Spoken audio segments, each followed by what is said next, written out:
Welcome to the Prancing Horse Podcast. I'm not your normal host, but he's still here. And I'm your host, Ajay. Today we're going to be having a special series, an episode that we're going to call Meet the Host. Now, these special series episodes are going to be coming out occasionally, and the entire idea behind these is going to be to break away from our normal history episode or our normal news episode so that we can do things like interviews or talk about special cars, special topics. So this is going to be our first introduction of our special series. With a special person, our host, AJ. And our executive producer, Jordan. That's me. So today, my wife and executive producer, Jordan, is going to be interviewing me so that you guys can get to know a little bit more about me and maybe understand a little bit more of how I ended up here and my experience. So if you're just tuning in for the first time, a little bit about myself. I am AJ. I am the host of the Prancing Horse Podcast, and I have worked at the service department of a Ferrari dealership for the last 10 years. I started out there washing cars, then I became an apprentice technician, master technician, shop foreman, and then service manager. So I have a lot of Ferrari experience, I have a lot of Ferrari knowledge, and honestly, I'm in love with the brand. So almost as much as I'm in love with my wife. Good answer. Here's a little bit more about me. She's going to be asking me some questions, and I hope you guys enjoy.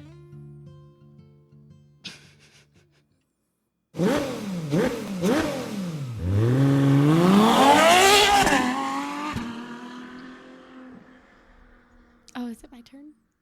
Oh. Question numero uno, AJ. Who has taught you the most about your career? The person who has probably taught me the most about my professional life would be a gentleman by the name of Jim and another gentleman by the name of Billy, who I have worked with for 10 years, and both of them have been with the brand for well over 20 years. They were both technicians, and they taught me a lot, and especially in the early years about, what to expect when a car rolls into my bay, as well as some really good diagnostic steps, and really just how to hold myself. And then outside of the technician role, the next person would probably be a gentleman by the name of Rob, who gave me lots of opportunity and, a little bit of tough love to make sure that I knew what it was that I needed to know and when I needed to know it. Who's your favorite out of those three? Who's my favorite? Yeah. Ooh. Okay, I take it back. If you had to get to where you are in your career right now, but you had to do it without one of those three people, who would it be? If I had to do it without one of those three people? We're just singling out one person. Probably Billy, because he quit. He did, though. You're right. Probably without Billy, because he's already a quitter. He already left me. He left you. Womp womp. All right. I mean, yeah, I get everybody needs to retire, but come on. Yeah. Jim's still at it, so. Billy's a quitter. All right. Something about wanting to be with his family or whatever. Yeah, crazy. Okay, well, question number 2. In the world of Ferrari, who would you love to spend a day with who you haven't met yet? Ooh, a day with. That's really tough. Probably Sebastian Vettel. Who is Sebastian Vettel? Sebastian Vettel was a Ferrari driver. I can't remember what years he raced Formula One for Ferrari, but he just seems to be a super class act. He's a very, very good driver. He's been around Formula One forever. And one of those people that if I had to exercise that opportunity, that would probably be who I'd want to spend it on. Because I just never got, I would never otherwise get the chance to spend a day with him. Yeah, no, that's cool. He'd probably teach you a lot too at the same time. All right, we're going to move on to the more serious aspects of life. Tell us about your family. Okay, so I am married to my executive producer, Jordan. That's me, guys. And we have 3 kids. I have a 6-year-old, a 5-year-old, and an 8-month-old. My oldest one is 6, and she is a girl. My middle one is a boy, and he is 5. And then I have an 8-month-old that is also a boy. Tell us about your family. What do you mean? Tell us about them. Not who you have. Tell us about describe your family. Okay. Tell us about your family. I don't know how else to ask this question. All right. So my oldest one, the girl, she is probably the daredevil of the 3 right now. She literally one day hopped on a bike and decided she was going to ride it without training wheels, even though she had never done it, and mastered it in like 3 minutes. But hold on, there was some incentive there because she had originally, this is while she was still 3, she had originally asked AJ for a dirt bike, to which I smartly, intelligently said, Peyton, you can't even ride a bike without training wheels. So girlfriend said, bet. Yeah, that's pretty much how that happened. And then your middle? So my middle, he is very sweet, very caring. Not nearly as much of a daredevil, but very intelligent in the sense of really loves science, really loves learning things, as long as they are not related to him getting hurt. Really, just physical exercise is not his jam. No, but he's very, very smart. And he does do Kid Strong, and he does some other stuff, which, by the way, if you guys live in Texas and you have a 5, 6, 7-year-old, definitely check out Kid Strong. Super cool. He gets his exercise in with that, but he is very much a going outside, digging in the dirt, digging in the sand, looking for insects. Just a Lego building. Yeah, Lego building, Hot Wheels, much more that tempo. What about your baby? My baby, oh my goodness, he is the cutest thing ever. He is like a little roly-poly right now, and he's getting his teeth in, but his personality is so big, and his laugh is already so contagious. I cannot imagine my life without him. What does a day in life at home look like? A day in the life at home. Well, depending on what our middle child decides he wants to do, it could start at hearing him upstairs at 4:30 in the morning. Usually. He is very much an early bird, and everybody tells us, put him to bed later. It's like, it doesn't matter. I can put him to bed at midnight. He's going to be up at 4:30. That will serve him at some time in his life. That will serve him well. I think we both wish we were more morning people, but we're not. So at some point in his life, that will serve him well. For sure. But not today. Not when I'm trying to sleep. And then usually it's going to be, I get up, help Jordan get the kids ready to get out the door. You better shut your mouth. You want to start over? Well, it depends on the day. Depends on the day. My role first thing in the morning is supposed to be get up, get the baby, change the baby's diaper so that he is ready to go out the door with mama when she takes our oldest to school, to first grade.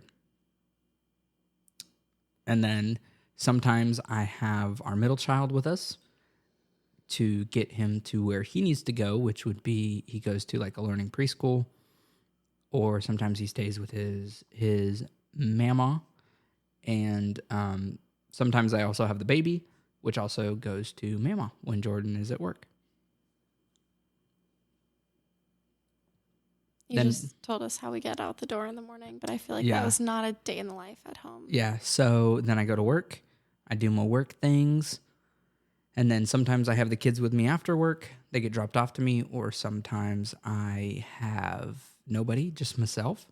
And then usually we come home and we cook dinner, or Jordan cooks dinner. And we eat dinner as a family. We're usually really good about that. And then sometimes, depending on what time it is, the kids get to watch a show, or we need to do X, Y, Z. And then I usually put our older kids down while Jordan puts the youngest one down. And then after that, it's totally a free for all, depending on how we're feeling. Sometimes I'm in the microphone talking to you guys. Sometimes I'm editing. Sometimes I'm posting on Instagram or Facebook for the podcast, or sometimes we're just hanging out on the couch. But usually I don't do that until after my chores are done. Next question. What's your perspective on parenting at this stage? Boy dad versus girl dad, and also just like at their ages right now. It is crazy. Parenting right now is crazy. We have one who's a total diva, and so... And not scared of anything. Not scared of consequences, not scared of us being upset, just really sassy. So usually with her, it's a lot more cut, dry, firm. I say that, but also she's my little girl. Sometimes it's... I'm over here making faces like, oh, really? Yeah, it's tough. She's tough. She's the tough one to me. She's the hard one. The middle one, I don't know. He's easier for me to parent. Nope.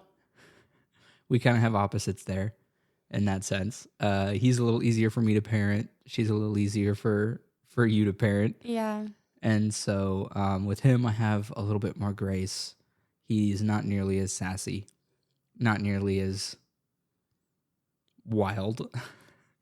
I mean, he's wild, but he's not like her.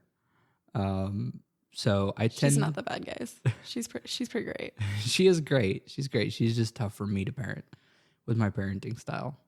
You got to get in her head.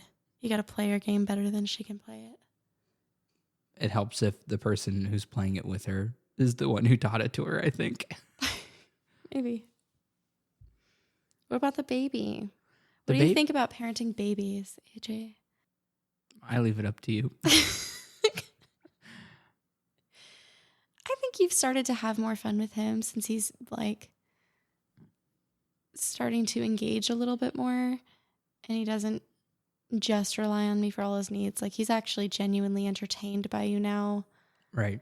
And I think that makes it a little more entertaining for you to parent him too. For sure. For a little while there, though, yeah, I think the baby thing is not your thing. The baby thing is not my thing. That's okay. Yeah, the baby thing is not my thing, but once they start interacting more and having fun and laughing, then I'm a sucker until they get to at least 2. They can pretty much get whatever they want. Okay, I'll stop asking you about your kids now. Now I want to know about your deepest, darkest secrets. My deepest, darkest secrets? No, not really. I don't want to know those. The next question is actually, what goals are you pursuing right now? Personally and professionally. But let's start with personal goals. Personal goals. So personal goals right now are definitely, my podcast is definitely intertwined in that. I had a guy by the name of David Lecco who also started a podcast this year. He's already up to like 90 something episodes. Whoop, whoop. Yeah, for real. If you haven't heard of him, David Lecco, Deal Machine, REI podcast, great guy. But super funny guy. Super funny. When I told him I was starting a podcast, he told me I couldn't quit until I released 6 episodes. This will be the 6th episode. And when I told him I was getting ready to record my 6th episode, my 6th episode. You should say that again. Okay, let's start that question over. No, just say when I told him I was getting to record that. When I told him I was getting ready to record my 6th episode, he told me, great job. I'm glad you didn't give up, but now you have to do 25. So he's been a huge encouragement, and he's really encouraging me to pursue this podcast, which, as you know, Jordan, I've talked for a few years about really wanting to start a podcast, and I didn't do it because I didn't think I could, or I didn't do it. I made all these excuses.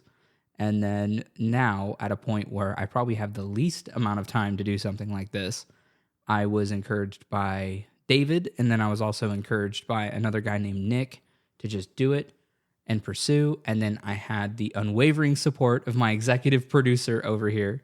I was waiting for that. who made sure that I had the time and the tools and the encouragement to get it done. And so right now for me, this is one of my biggest personal goals, to make sure that I continue to do it and I don't give up. That's good. That's important. I think I haven't seen you be this passionate about something outside of work in a while. So it's pretty exciting to see you striving for more here. And you're having so much fun with it. I am. I'm having a lot of fun. Okay, so how about your professional goals? My professional goals. My professional goals are definitely to hone in a little bit on my management skills. I am very much a natural born leader, but my management could definitely use some refinement. Also, definitely want to work on my, I don't want to say crisis management, but my, hey, things didn't go as planned, or there was an issue, or there was a hiccup, and how you resolve that through your customer service skills. I think that's called management skills. Wow. I think you already... while being, while being polite and to the point, but not too much fluff, and just making sure people know that we do care about what we do. It's a tricky balance. Kind of like being married. Gotta work on those skills there, buddy. That was a very vague professional goal, but I'll take it. For the sake of the people. Okay. We're going to move on to the next question. It's, what is the single proudest accomplishment in your life so far? In my life, definitely marrying you. That's the right answer, but also not the real answer. Do you want my personal accomplishment or my professional accomplishment? In your life. In my life. The biggest accomplishment, thing that you are most proud of in your life. I want to say still being married. I feel like anybody who's been married 7 years probably understands that. Probably still being married, but that's doesn't add a whole lot of value to you guys unless you're not married. Or maybe you're going through a rough patch, I don't know. Definitely still being married. That's a good accomplishment. I'll give you that. How would you describe your work-life balance? It's going to get juicy, guys. My work-life balance is very much balanced towards... My work-life balance is very much balanced towards work. I work a lot. Unbalanced is what he's trying to say. I work a lot. But, for the 99% of the time, I love what I do. Everybody has bad days at work, but I love what I do. And my favorite part of my job right now is all of the really cool clients that I get to meet and building those relationships with people. It's very much a thing where when I'm not at work, I have to turn off work to try to keep some resemblance of work-life balance. Because it's very easy for me to find work to do. I mean, I'll give you work to do. If you want to keep working when you come home. And this is why I go to work. Yeah. All right. Funny questions. Y'all are going to get to see a great side of AJ. What 5 people would you bring with you if you were going to be stuck on a deserted island? Also, you should know that when your daughter read through these questions, she expects to be one of these people. She would definitely not be one of those people. Why? Assuming that if I take her onto the deserted island, that she is... Assuming that I don't have to take her on the deserted island to keep her alive or to keep her well, there would be absolutely no way in any situation I would put one of my children in that predicament, no matter what their skill set was. I told her I'd kill you if you took her to a deserted island. Yeah, exactly. So that's a great answer. Exactly. She probably would like that answer better. 5 people I would take. Yeah. Would probably be at the top of my list. Would probably be my older brother Ryan. Because you don't care about his safety. No, I do care. I do care about his safety. But he is a Marine. He's done some tours in Afghanistan or Iraq, one of the two. I'm not 100% sure. I think it's Afghanistan. But he is very much one of the most outdoorsy people that I know. Very intelligent, very crafty, and I would not want to be stuck in that situation without him because I know he would add value to that situation. The second person would probably be my stepdad or my dad, Robert, because he would keep me sane. He would keep me level-headed, and he would keep me talking enough that I probably wouldn't overthink the situation. Okay. Those are good people on your team so far. 3 more to go. I'm thinking. I don't remember reading this question. It was there, I promise. I bet it was. Third person. I think we should just assume that you're going to be stuck there forever. Stuck there forever? Yeah, I think so. Okay. And, okay, if I take these people onto the island with me. Yeah. And they're stuck there forever, are they going to be mad at me for it? Well, nobody intended to get stuck on the island, obviously. Okay, cool. Then the third person would hands down be my best friend, Billy Martin. He would make sure I had fun. He would make sure I laughed. And he'd get y'all killed. And, you know, even if it was Wilson, the basketball, that kept us entertained, he would figure out how to do it. My fourth person would probably be... I don't know that I want 5 people on my deserted island. I have to have 5.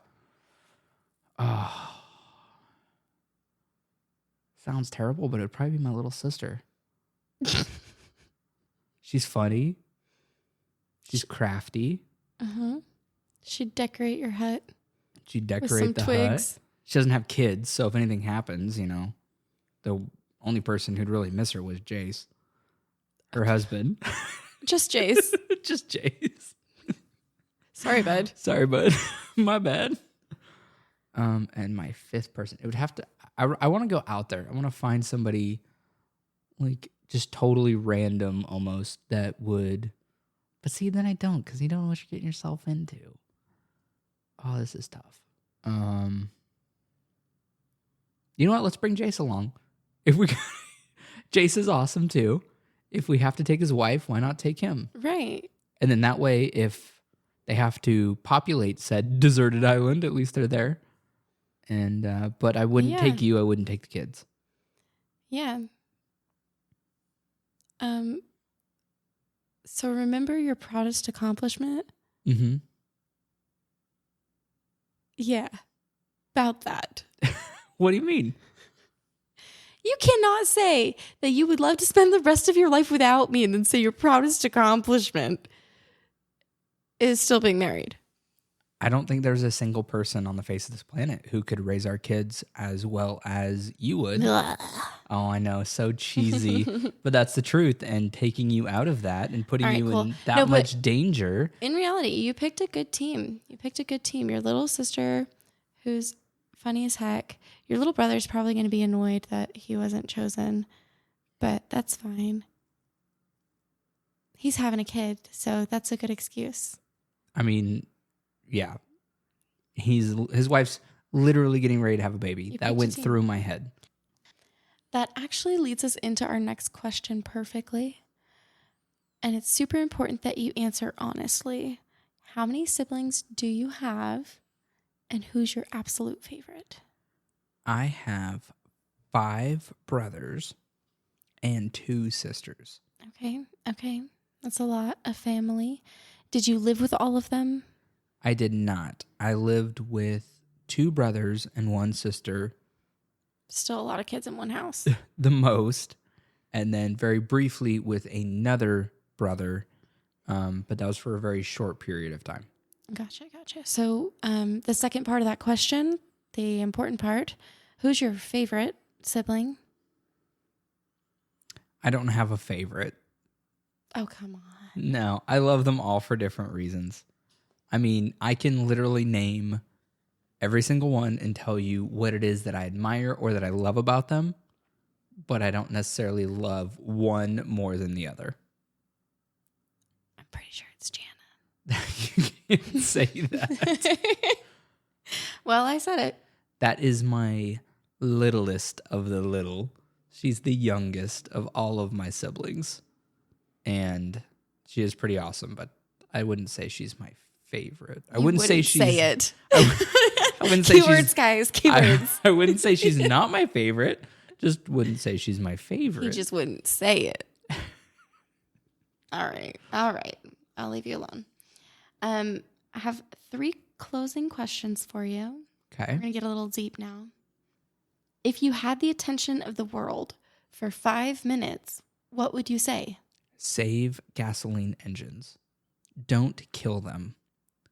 We are headed in a direction where an entire hobby, an entire love for some people is dying because we can't have V12s. We can't have any of the things that make us motorsports or racing or car guys happy anymore.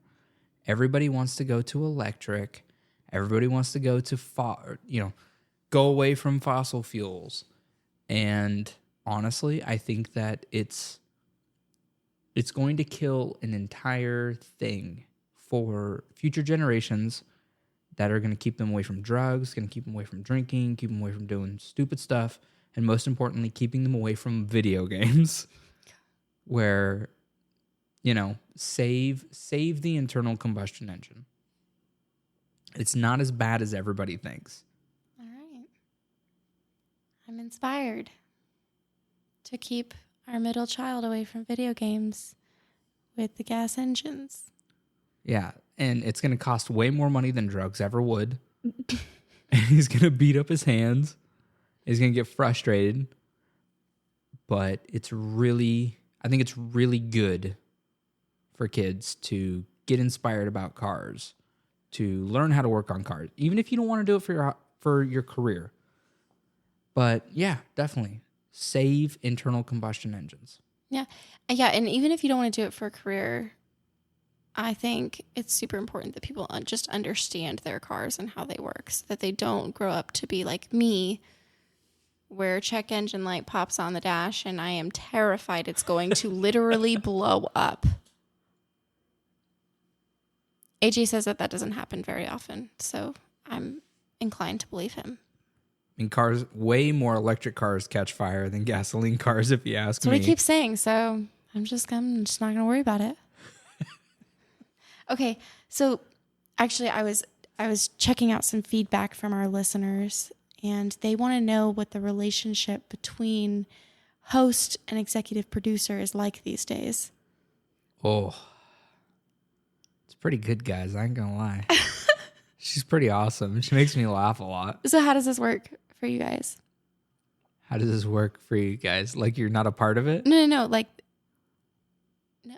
I mean, yeah, I'm part of it. But I mean, how does it work for us? Yeah, like how do we navigate this whole host versus executive producer role?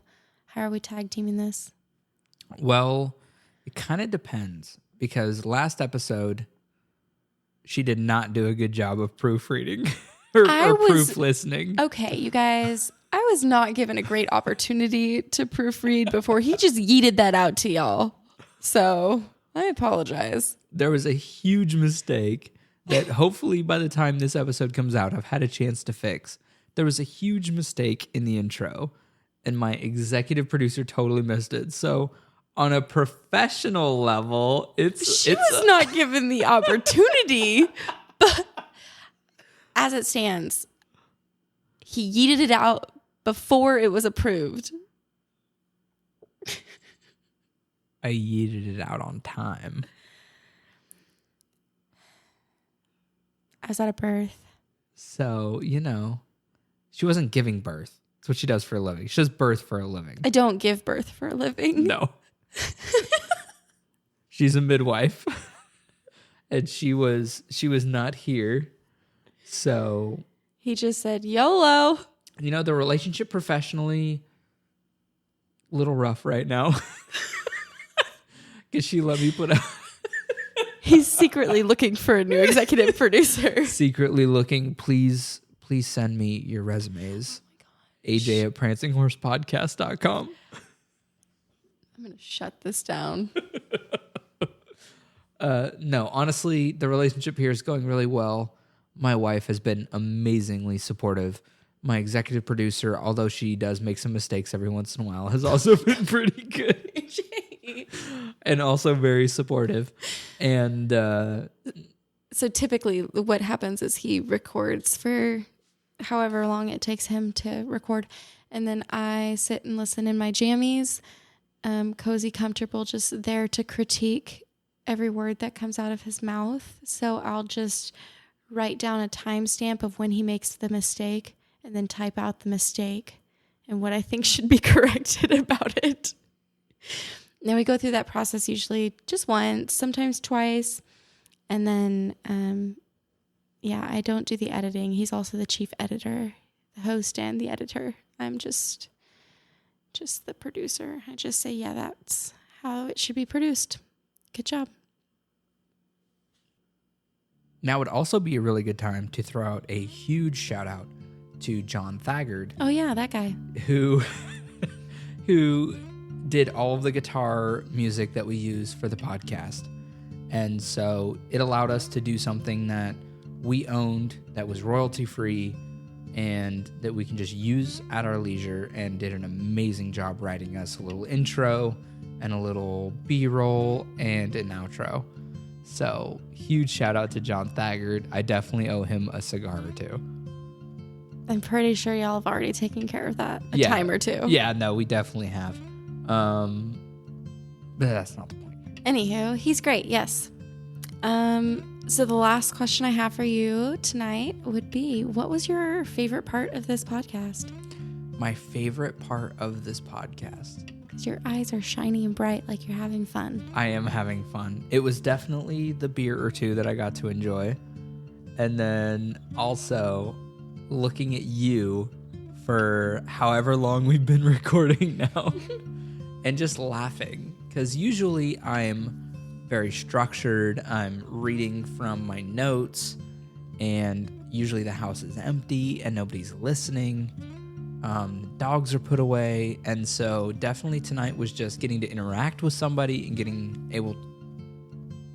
being able to record that, and just having a lot of fun, not being so structured, and just being a little bit more of myself. Free spirited. Okay.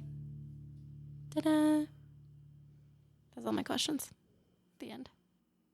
Also, huge thank you to my wife and my executive producer for putting together all the questions and supporting me in producing this week's special series. And I could not do it without you. Oh, thanks, honey. All right. Glad to be here.